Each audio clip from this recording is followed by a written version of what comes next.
Assalamualaikum warahmatullahi wabarakatuh, sahabat cerita sekitar. Kita belajar lagi, kita kaji lagi, kita reaksi lagi sebuah video penjelasan atau bantahan dari Ustadz yang sebelah ya.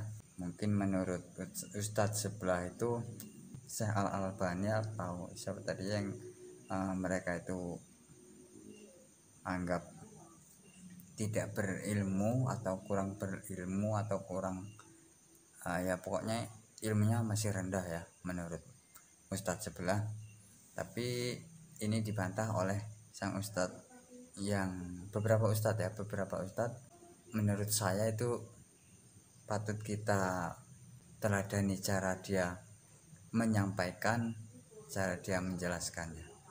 Oke sahabat, saya ingatkan kembali jangan lupa like dan subscribe-nya untuk selalu mendukung channel ini ya.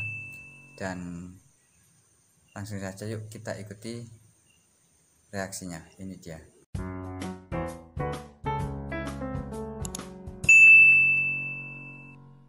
Peneliti hadis yang rajin, jangan berlebihan terhadap Syekh Albani. Yang diteliti Syekh Albani, metodologinya beliau ngerti semua ini. Cuma mereka ini kalah rajin. Ada nggak riwayat Syekh Albani kuliah? Nggak ada kan? Nggak ada, dia bukan kuliahan juga. Jadi Syekh Albani ini belajar cara mentakhrij hadis. Kalau di ma'had mahasiswa Darussunnah itu semester 1 sama 2.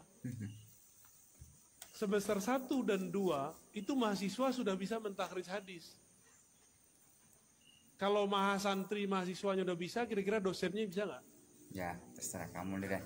Meremnya bisa kita takhrij hadis. Mudah takhrij hadis itu. Dan kami merasa kami tidak berhak mentakhrij hadis. Kenapa? Ada ulama terdahulu yang sudah mentakhrij hadis. Kalaupun sekarang kita mentakhrij, meneliti asal usul hadis, itu disebut mentakhrij, kita kemudian melakukan komparasi metodologis. Makanya di Ma'had Darussunnah di Jakarta, itu satu hadis kalau diteliti bisa setebal ini. Tadi kita sudah bahas ya, bisa setebal ini hasilnya. Satu hadis diteliti. Syekh Albani satu hadis cuma beberapa kalam. Hadis ini sahih, hadis ini tidak sahih. Di beberapa kitab yang lain disebutkan dalam rawinya ada fulan, rawi ini tidak sahih, rawi ini fi muskilah fi wa, gitu doang. Ini cuma nukil aja. Itu biasa teman-teman, ini biasa, ilmu standar. Ilmu standar orang belajar ilmu takhrij, bukan ilmu hadis namanya. Jadi ilmu hadis mustolah, istilah. Ada namanya ilmu takhrij. Orang menengah belajar hadis namanya ilmu takhrij. Apalagi di zaman ini, semua nama-nama rawi, nama-nama periwayat yang kita tulis kayak tadi, Al-Khallat, ya bin Khallat, ya. Ada Ibrahim ibn Nafi', itu sudah ada semua. Tinggal dicari, selesai. Namun kita tidak perlu untuk mentakhrij lagi. Antum masih kurang yakin dengan takhrij Imam Bukhari? Ini sahih kan nih? Kalau berbeda Albani dengan Al-Bukhari, ikut siapa? Untuk membantah hadis-hadis yang kalau ada orang berani mendoifkan hadis dalam Sahih Bukhari, bermasalah nggak orang itu? Jadi berani dia itu. Serius? Albani mendoifkan 2 hadis di Sahih Bukhari. Bermasalah nggak? Menyesatkan para salaf. Nah racun antum kan? Guru kami Dr. Badi Said Al-Laham, murid Syekh Nurul Itir mengatakan dalam disertasinya, seandainya saja Albani, termasuk Sidi Ahmad Ghumari, Abdullah Ghumari disebut, seandainya Ghumariyin dan Albani wara' menahan diri untuk tidak mengkritisi Sahih Bukhari, nama mereka akan disanjung-sanjung di alam semesta. Akan disanjung-sanjung oleh peneliti-peneliti hadis. Cuma sayang, nafsu meneliti kadang lebih besar daripada kearifan. Syekh Albani pun bernafsu mendoifkan 2 hadis di Sahih Bukhari. Itu hadis, hadisnya dahsyat lagi. Nantilah ada waktu. Nanti ingetin saya, Ustadz, hadis Bukhari yang didoifkan oleh Syekh Albani. Nanti kita teliti, kita takhrij hadisnya. Di mana kekeliruan Syekh Albani, di mana tertipunya Syekh Albani. Kira-kira yang tertipu Al-Bukhari atau Albani? Serius? Yakin? Meyakinkan para jamaah. Masa Al-Bukhari ketipu, ya enggak? Albani gurunya nggak nyampe 10. Itu kalau di kitabnya ada salah satu orang yang nulis tentang tarjamah Albani, gurunya cuma sebutkan 3. Ditambah guru ijazah 1. 5 lah ya sama bapaknya. 5 lawan ini punya guru 1.700, gimana? Tapi kita nggak boleh benci Albani, ya. Kita jadikan saja Albani ini sebagai motivasi supaya ngaji hadisnya lebih benar. Penjelasan Dr. Dasman Yahya, S1, S2. Nah, di antara yang Allah beri karunia di abad ini adalah Imam Muhammad Nasiruddin Ibn Nuh Al-Albani. Beliau ini oleh yang tidak mengenali atau yang membenci pasti dianggap tidak punya kredibilitas. Yang membenci beliau atau yang merendahkan beliau ada 2 sebab. 1, karena ketidaktahuan. Mudah-mudahan ini Allah maaf. Ya Allah. Yang kedua adalah karena faktor kebencian. Dan bukan ini ya guys. Karena beliau memang bukan yang kedua. Orang yang sangat tegas dalam menegakkan sunnah Nabi SAW. Dan ketegasan ini bukan dia sendiri. Umar juga dulu tegas dalam masalah ini. Dalam masalah sunnah Nabi SAW. Ulama seperti Ahmad bin Hanbal tegas. Yang sunnah-sunnah bid'ah. Sehingga sebagian mengatakan dia hanyalah seorang ahli tukang jam. Dengan alasan itu tukang jam, Nabi kita penggembala kambing dulu. Cuma Nabi nak tunjukkan bahwa pekerjaan seseorang tidak menghinakannya, supaya tidak ada kita yang merasa tidak dihargai dalam beragama ini. Nak jadi buruh kasar di pasar, nak tukang cari ikan, itu penjahit. Nabi Idris dulu penjahit, Nabi Muhammad penggembala kambing, Nabi Musa penggembala. Supaya nanti tidak ada kita yang merasa rendah. Karena Nabi kita yang paling mulia mengerjakan pekerjaan yang paling rendah. Mencemooh orang dengan pekerjaannya ini tidak akhlak orang-orang hebat. Ini akhlak orang-orang rendahan. Imam Ahmad dulu untuk cari penghidupan sampai jadi tukang angkat di pasar. Tapi apakah ada hubungan pekerjaan dengan ilmu? Tidak ada. Makanya hujah yang digunakan oleh sebagian hanya tukang jam. Ini hujah fitnah rendahan orang-orang yang tak punya alasan untuk menjatuhkan. Imam Abu Hanifah dulu juga tukang jualan kain di pasar, saudagar dia. Tapi orang tak pernah merendahkan Abu Hanifah gara-gara jualan Betul. Oleh sebab itu nasihat saya pada diri sendiri juga ya guys. Kalau masalah ilmu jangan dikait-kaitkan dengan pekerjaan. Berilmu tetap berilmu, Allah angkat. Gimana antum mengatakan beliau ada orang tidak berilmu? Tulisannya yang sudah dicetak saja baru 119 buku. Dan di antara bukunya ada yang 16 jilid. Coba tonton, baru nulis skripsi 60 halaman dah jadi sarjana. Habis itu S2 75 halaman jadi master, 120 halaman jadi doktor. Tiba-tiba antum kritisi sebesar Al-Albani yang kitab Al-Hidayah, kitab Mu'tamad mazhab Al-Hanafi sudah dia tamatkan dengan ayat sendiri. Kalau antum bicara tentang hafalan Qur'annya, dia sejak kecil sudah hafal Qur'an. Murid-muridnya jadi ulama-ulama besar dunia yang mulazamah dengan beliau, kemanapun perginya jadi ulama besar dunia. Sebutlah misalnya kalau di Maroko ada Abdurrahman Al-Maghrawi, sekarang baru menyelesaikan fikih berdasarkan sunnah, kalau salah hanya 40 jilid kitabnya. Kalau bisa nulis 40 jilid, sudah doktor teman-teman. Ini baru kita ini, belum lagi kitabnya Fathul Bar fi Tartibi Tamhid bin Abdul Bar, itu sekitar 16 jilid. Ini muridnya Lihatlah Syekh Ali Hasan Al-Hanabi yang jumlah tulisannya ratusan kitab. Masya Allah. Belajar masyhur Hasan Salman, Muhammad Ibrahim Syaqra, dan seterusnya. Ada murid-muridnya yang saya bertemu langsung dengan murid-muridnya adalah orang-orang hebat. Hasil didikan beliau. Lalu antum katakan apalah artinya seorang tukang jam? Iya. Nah, ini makanya kaum muslimin dan muslimat. Jadi fitnah itu tak pernah lepas dari orang-orang yang hebat. Tetapi seperti kata penyair, kanatihin sakhratan yawman liyuhinaha falam yadir ghaira qarnihi alwa'ilu. Seperti kambing hutan yang nak menanduk gunung yang patah tanduknya sendiri. Bukanlah maksudnya Albani bersih dari kesalahan, tidak. Yang namanya manusia seorang biasa. Manusia sealim apapun bisa saja berbeda dengan ulama yang yang lain ijtihadnya. Tetapi menjatuhkan seorang alim walaupun tidak setuju dengan kita adalah cara-cara orang yang tidak sehat akalnya, orang-orang tukang fitnah dan syubhat. Dan biasanya seperti kata orang dulu di masa Imam Ahmad, tak ada yang membenci Ahmad bin Hanbal kecuali orang-orang yang ahli ahwa dan ahli bid'ah. Karena beliau imamu ahli sunnah bittifaqil ummah, kecuali orang-orang Mu'tazilah.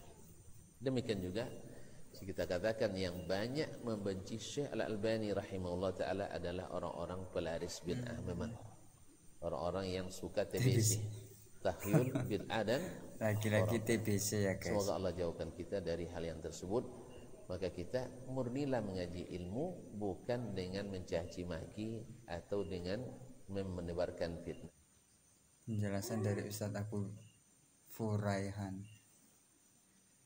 Merupakan tuduhan yang amat keji oleh sebagian orang yang tidak paham ilmu hadis terhadap Syekh Albani rahimahullahu taala. Dan tidak didapatkan celaan terhadap Syekh Albani kecuali dari orang-orang yang tidak memahami ilmu hadis dan dari orang-orang yang tidak membaca kitab-kitab beliau secara ilmiah. Kalau kita membaca kitab beliau silsilah as-sahihah dan silsilah as-dhaifah, ensiklopedia hadis dhaif dan sahih, sunan tahqiq beliau terhadap Sunan Tirmizi, Sunan Ibnu Majah, Sunan Abi Daud, Sunan Nasa'i, Mu'jam At-Tabarani dan yang lain-lainnya akan kita dapatkan di sana. Ketika beliau menerangkan hadis ini dhaif, maka beliau sebutkan bahwa Imam Ahmad berkata demikian, Yahya bin Ma'in berkata demikian, Imam Syafi'i berkata demikian, Ali ibn al-Madini berkata demikian, Sa'id al-Qattan berkata demikian, Imam Malik berkata demikian tentang rawi-rawi tersebut. Tidak ada ucapan beliau. Sehingga tuduhan yang sangat keji bahwa beliau mendhaifkan hadis-hadis yang ulama dahulu mensahihkannya. Dan tidak ada yang mampu mendatangkan sebuah bukti bahwa Syekh Albani pernah mendhaifkan sebuah hadis tanpa menukilkan ucapan ulama yang hidup pada abad kedua Hijriah, ketiga, keempat dan tahun-tahun yang dekat dari itu. Tidak ada yang mampu membuktikannya. Dan sebaik-baik jawaban dari Syekh Albani terhadap orang-orang yang menuduh beliau dengan berbagai tuduhan adalah karya-karya beliau. Karya beliau penuh dengan ilmiah. Dapat dibaca yang paling mudah sifat salat Nabi. Hampir tidak ada ucapan beliau satupun dalam sebuah hukum. Beliau hanya menukilkan pembahasan hadis, asar para salaf, ucapan tabi'in, 4 imam mazhab dan seterusnya. Pembahasan lagi. Kalau enggak ayat, hadis. Setelah hadis beliau nukilkan ucapan para sahabat, ucapan para tabi'in, tabi'ut tabi'in.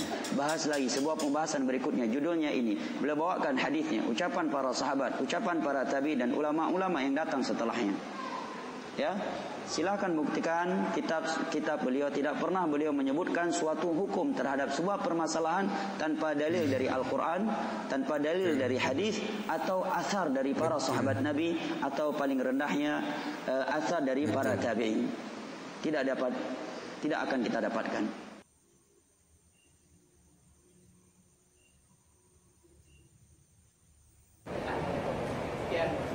Terima kasih banyak Ustaz.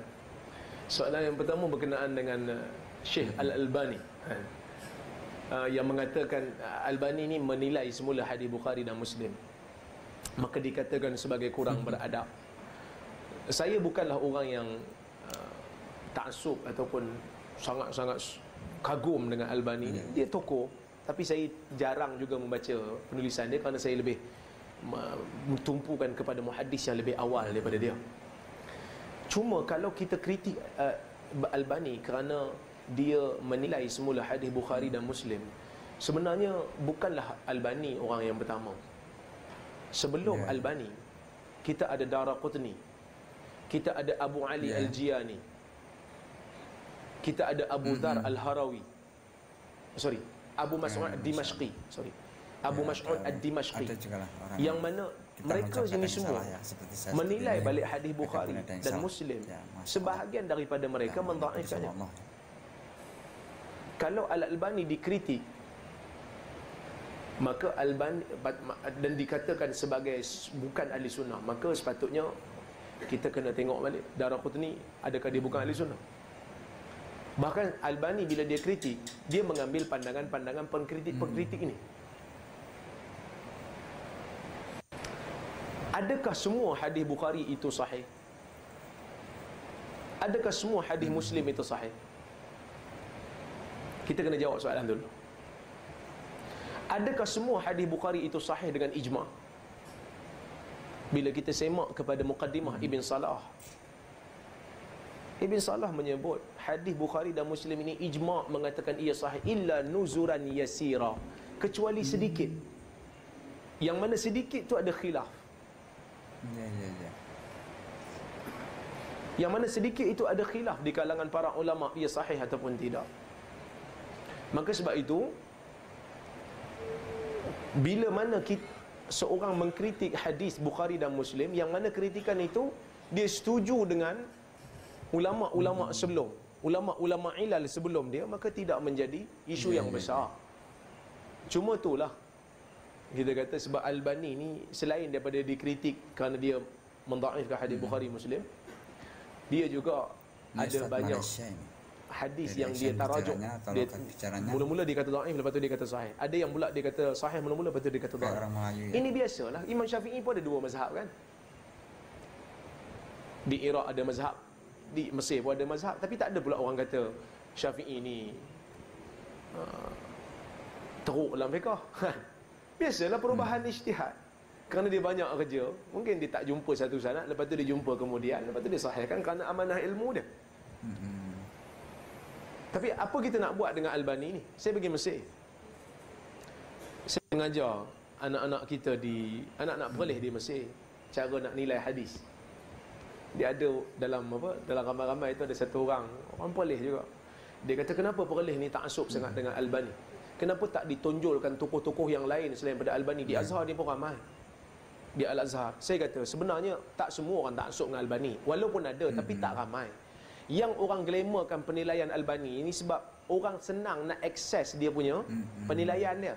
Hari ni orang beli kutub sitah, orang beli Sunan Arba'ah, Sunan Abi Dawud, Sunan Tirmizi. Bawah tu ada penilaian Albani. Orang yang bukan bidang hadis, dia malas nak pergi cari kitab-kitab yang besar, dia ambil yang tu je. Maka sebab itu penilaian Albani lebih glamour, kerana dia mudah. Sebab dia buat kerja untuk kitab induk hadis dalam ahli sunnah ni, 4-4 tu dia buat penilaian. Dan saya nak tanya juga kepada yang bertanya, contohnya kan, saya tanya masa tu, saya nak tanya juga pada yang bertanya ni, yang kata ulama Azhar yang hebat ni, yang hebat, lebih hebat daripada Albani, tolong bagi saya satu nama daripada Al-Azhar yang buat penilaian untuk Sunan Arba'ah secara lengkap macam Albani buat. Tolong bagi satu nama. Dan orang yang bertanya tu pun tak bagi. Dia bagi cadangan supaya ambil ulama Azhar. Tapi saya tanya, ada tak satu ulama selain daripada Albani yang buat penilaian untuk Sunan Arba'ah, untuk 4 kitab hadis yang utama? Bukhari Muslim tak perlu nilai lah sebab dia sahih dah, yang kita panggil kutub sitah tu kan. 4 kitab yang belum tentu sahih tu, yang mana dalam tu ada hadis-hadis yang tak sahih. Ada tak ulama selain daripada Albani yang buat? Sekarang kita ada Arnaud. Itu mula-mula dengar dah nama Arnaud. Dulu tak ada. Maka Albani yang buat. Sebab tu Albani jadi glamour. Maka saya katakan, sebab tu kita adil lah. Mana yang silap, kita kata silap lah. Mana yang betul, kita ambil. Kita jangan ekstrim. Kalau katakan Albani ni tak beradab, sebenarnya Albani ni memang ada bahasa dia yang keras, terutama bila dia kritik As-Suyuti. Kita tak setuju juga lah. Kadang-kadang dia kritik Imam Suyuti tu macam, keras bahasa dia kan. Suyuti tidak malu kerana menghitamkan buku dia dengan hadis ni. Kita macam, kalaulah dia guna bahasa yang sedikit lunak, kerana dia bercakap dengan seorang tokoh. Tapi itulah dia punya gaya kan. Kalau nak kata Albani punya gaya tu keras sampai kita kena tolak dia, macam mana dengan Ibn Hazmin? Tonton baca kitab Al-Muhalla bil Athar yang ditulis oleh Ibn Hazmin Al-Andalusi. Dia kadang-kadang dikritik. Dia bukan kritik orang kecil, dia kritik ulama-ulama mazhab yang pakai kias ni. Kadang-kadang dia kritik, dia kata hadzal ra'yu man la aqla lahu wala din. Ini pandangan orang yang tidak ada akal dan tidak ada agama. Bahasa yang keras. Kerana memang ada di kalangan ulama-ulama kita ni yang kadang-kadang bahasanya agak sedikit keras. Kan A'mash pun dalam satu kisah, A'mash ulama hadis. Ulama hadis. Orang duduk sebelah dia mata dia tak apa nampak. Mata dia rabun, sebab tu dia panggil A'mash. A'mash tu masuk rabun. Dia tak suka orang duduk sebelah dia. Tiba-tiba ada seorang murid baru duduk sebelah dia. Dia kata, siapa duduk sebelah aku ni? Budak tu, orang semua pakat diam, tak nak bagi tahu sebab takut dia marah. Tapi dia tahu. Baca hadis dia pakat ludah sebelah. Lepas baca hadis ludah. Lepas baca hadis ludah. Kawan yang sebelah ni basah kena ludah. Memang ada ulama-ulama yang sebahagiannya keras. Tapi kita ambil yang betul lah. Yang mana yang tak betul tu, kita maafkan. Mudah-mudahan. Jadi intinya kita belajar, kita tabayun, kita mencari ilmu itu ya memang harus dengan guru yang pas, dengan ataupun ustadz yang ngerti tentang hadis Nabi yang perlu kita contoh ya. Jadi kita belajar, kita kaji lagi, kita ikuti lagi kajian-kajian yang menurut kita bagus untuk kehidupan kita. Saya mengajak kepada diri saya sendiri dan juga sahabat semua untuk selalu mengikuti kajian-kajian ustadz-ustadz yang bermanhaj salaf ya. Oke sahabat, itu saja dulu reaksi saya, dan jangan lupa like dan subscribe-nya ya. Saya akhiri, assalamualaikum warahmatullahi wabarakatuh.